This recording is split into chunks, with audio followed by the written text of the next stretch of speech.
ইচ্ছে পূরণে আপনাদের সবাইকে স্বাগত। আজ নোটে শাকের চচ্চড়ি বানিয়েছি। আপনারা সবাই করে থাকেন।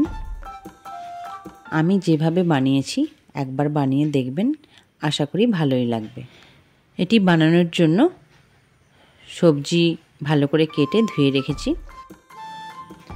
এরপর গ্যাস অন করে তেল গরম হয়ে গেলে বিউলির ডালের বড়ি এক বাটি ভেজে নেব।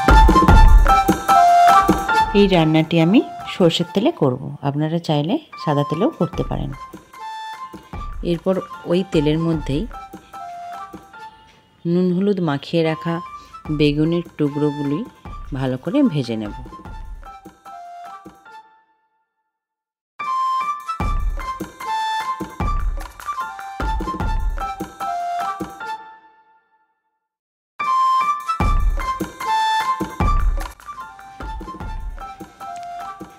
ওই তেলের মধ্যেই 1 চামচ 5 ফোড়ন ও 2টো শুকনো লঙ্কা কিছুটা ফাটিয়ে দিয়ে দিয়েছি। এর মধ্যে 2টো মাঝারি সাইজের আলু এইভাবে কেটে দিয়ে দিলাম। কিছুক্ষণ ভালো করে নাড়াচাড়া করার পর এর মধ্যে একটা মিডিয়াম সাইজের পেঁয়াজ কুচি দিয়ে দিলাম।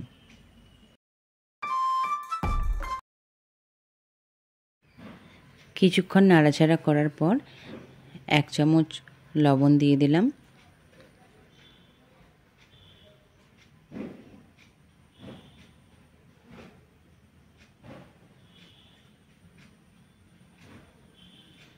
ভালো করে নেড়েচেড়ে পেঁয়াজটা যখন নরম হয়ে আসবে এর মধ্যে দিয়ে দিতে হবে 1 চামচ আদা বাটা, 1 চামচ হলুদ গুঁড়ো, 1 চামচ জিরে গুঁড়ো ও 1/2 চামচ ধনে গুঁড়ো।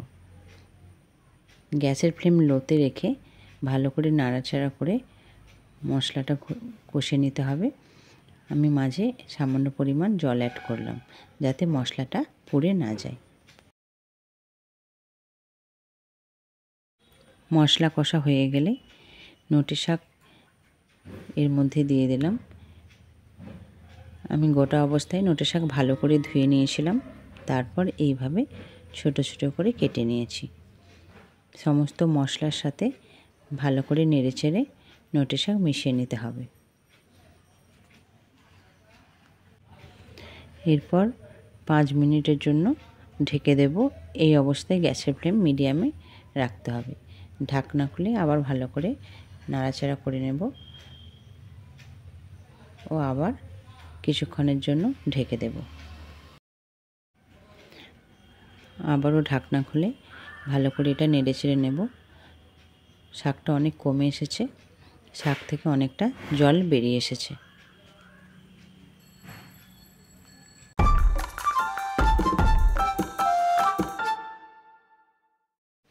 এই অবস্থায় 1 কাপ পরিমাণ জল অ্যাড করে দেব। ঝোল ফুটে উঠলে স্বাদ অনুযায়ী নুন দিয়ে দেব ও ভালো করে নেড়েচেড়ে নেব। ভেজে রাখা বড়িগুলো অ্যাড করে দেব।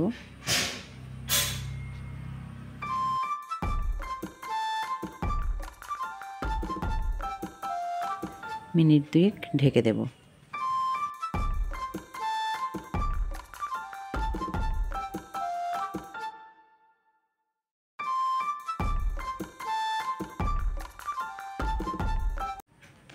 ঢাকনা খুলে ভেজে রাখা বেগুন দিয়ে দেব।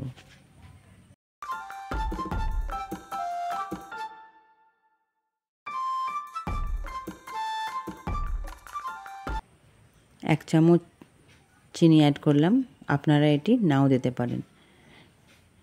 ঘি 1 চামচ দিয়ে দিলাম। সব কিছু ভালো করে নেড়েচেড়ে নেব।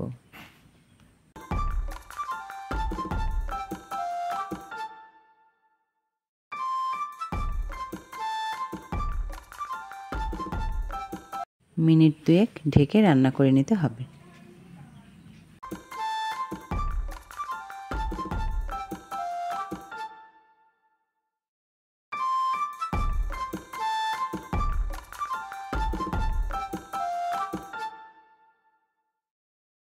ঢাকনা খুলে ভালো করে নাড়াচাড়া করে নিলাম। রান্নাটি সম্পূর্ণ রেডি পরিবেশনের জন্য। ভাত রুটি সঙ্গে এই সবজি খুব ভালো যায়।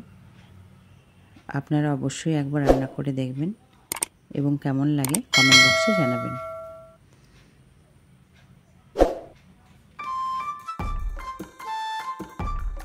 সম্পূর্ণ ভিডিওটি দেখার জন্য অসংখ্য ধন্যবাদ। ভালো থাকবেন, সুস্থ থাকবেন।